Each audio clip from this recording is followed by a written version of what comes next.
थी, तो शोरूम वाले इस बात का जिक्र हम लोगों से करते थे कि सर डर लगता है कि पता नहीं कौन सा कान का या गले का सिकड़ी और चेन लेकर के उनकी बेटी चली जाएगी, कोई चीज़ उठा करके लेकर के चला जाएगा। ये एक भय का वातावरण रहता था। और वो एक ज़माना था जब आप देखेंगे कि वहाँ से जितने फार्मास्यूटिकल इंडस्ट्री के और बड़े बड़े व्यापारी जो छोड़ करके भाग गए थे, यदि इस प्रकार की घटनाएं घटी हैं तो बिहार में ये जंगल राज की पुनरावृत्ति होते हुए देर नहीं लगेगी। जी, मैं माधव आनंद का रुख करता हूं। माधव आनंद, क्या शासन प्रशासन पुलिस का खौफ खत्म हो गया है? जैसे आपके मंत्री बोल रहे हैं, एक बोल रहा है कि मैं चोर हूं और मैं चोरों का सरदार हूं। जीतन राम मांझी बोल रहे हैं, जो आपके समर्थक है, वो कह रहे हैं कि देखिए रेप कोई बड़ी बात नहीं है, आबादी ज्यादा होती है तो हो जाते हैं रेप, बर्तन ज्यादा होते हैं तो खरक जाते हैं। कहां से क्या हो गया है बिहार में कि पलटी मारने के बाद? अमीश देवगन जी, लगभग देखिए 17-18 साल हो गए और 17-18 साल से लगातार आदरणीय नीतीश कुमार जी बिहार वासियों की सेवा कर रहे हैं। और यही बिहार पुलिस, जब बीजेपी के साथ गठबंधन था उस समय भी यही बिहार पुलिस काम कर रही थी, वही पुलिस प्रशासन, वही लोग, और आज भी वही जैसो बिहार पुलिस के लोग जैसो काम कर रहे हैं। नहीं, वही लोग हैं जो रिटायर्ड हुए हैं, कुछ नए आए होंगे, लेकिन कमोवेश जैसे वही हैं। लेकिन एक महीने में ये परसेप्शन ये बना देना कि बिहार में जंगल राज रिटर्न हुआ है, मुझे लगता है इस तरह के परसेप्शन बनाने से बचना चाहिए। कौन बना रहा है ये समझ सकता हूं बीजेपी की जो ये परसेप्शन कौन बना रहा है? अब मुझे बोले, वही बता रहा हूं ना। देखिए परसेप्शन, देखिए घटनाएं घटित हुई है।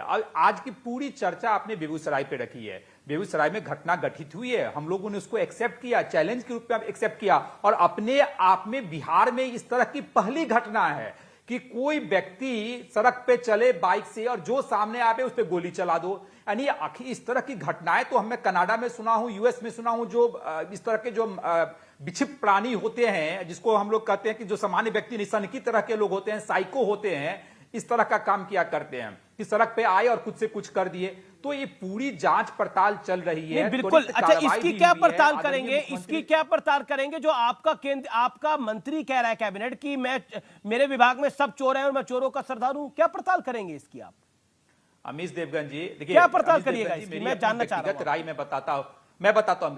नहीं, मेरी व्यक्तिगत राय है कि कोई भी मंत्री हो, चाहे किसी भी दल का क्यों नहीं हो, अगर उनके महकमे में अगर कोई समस्या है तो निश्चित रूप से उसके लिए प्रोटोकॉल है, मुख्यमंत्री हैं, उप मुख्यमंत्री हैं, उनसे बात करनी चाहिए। नहीं, ये कहानी, ये प्रोटोकॉल अपने मंत्री को बताइए ना। ये प्रोटोकॉल का ज्ञान आप उड़ेल रहे हैं मेरे कार्यक्रम के अंदर। प्रोटोकॉल अपने मंत्री को बताइए, उसको मंत्री बनाइए। कोई नाखून कटा के शहीद होना चाहता है, कोई कह रहा है, आप कह रहे प्रोटोकॉल है। ये प्रोटोकॉल का ज्ञान तो आप दीजिए अपने मंत्री को, वहां उड़ेलिए। लेकिन आप मुझे बताइए ना, पटना के कार शोरूम में 9 लाख की लूट हो जाती है, इसकी एक हिस्ट्री है कि नहीं ये कार शोरूम की? एक सेकंड माधवन 30 सेकंड। देखिए आप देखिए ऐसा कैसे हो जाता है और आप कह रहे परसेप्शन हो रहा है ऐसा? नहीं, देखिए आपराधिक घटनाएं कहीं भी हो, चिंता का विषय है, लेकिन यह कहना कि पुलिस प्रशासन काम नहीं कर रही है, यह भी उचित नहीं है। जीतन राम मांझी कह रहे हैं रेप इसलिए हो रहे हैं क्योंकि आबादी बढ़ रही है। आपकी सरकार के सहयोगी है वो। देखिए मांझी जी, क्या करिएगा? मांझी जी को जब ऊपर से तंत्र ऐसा होगा तो नीचे क्या हो जाएगा? देखिए ऐसे बयानों से मुझे नहीं लगता है कि किसी भी बड़े नेता या कोई भी नेता हो, बड़ा छोटा कोई भी हो, इस तरह के बयान देना चाहिए। और अमर्यादित बयान है, और अमर्यादित बयान का मैं समर्थन तो नहीं कर सकता हूं, चाहे वो पूर्व मुख्यमंत्री रहे हो, चाहे कुछ भी रहे हो। इस तरह के बयानों से बचना चाहिए। संदर्भ कहने का कुछ भी हो, लेकिन ऐसे बयानों से बचना चाहिए। माधव जी, मैं आपका बहुत सम्मान करते हुए कह रहा हूं कि नीतीश जी ने जिस प्रकार से प्रश्न किया गया और नीतीश कुमार ने जिस प्रकार से जवाब दिया, वो वैसा ही कुछ था जैसे पुलवामा में सैनिकों की श्रद्धांजलि देने जब राहुल गांधी गए थे तो उनका चेहरा जो है वो कैमरे की तरफ ज़्यादा ध्यान था। तो जिस प्रकार से नीतीश कुमार जी ने उसको ब्रश ऑफ किया, वो लग रहा था जैसे कोई बड़ी घटना ही नहीं है। नीतीश कुमार वो एक माखौल आप उड़ाते हैं और इससे कोई दो राय नहीं है।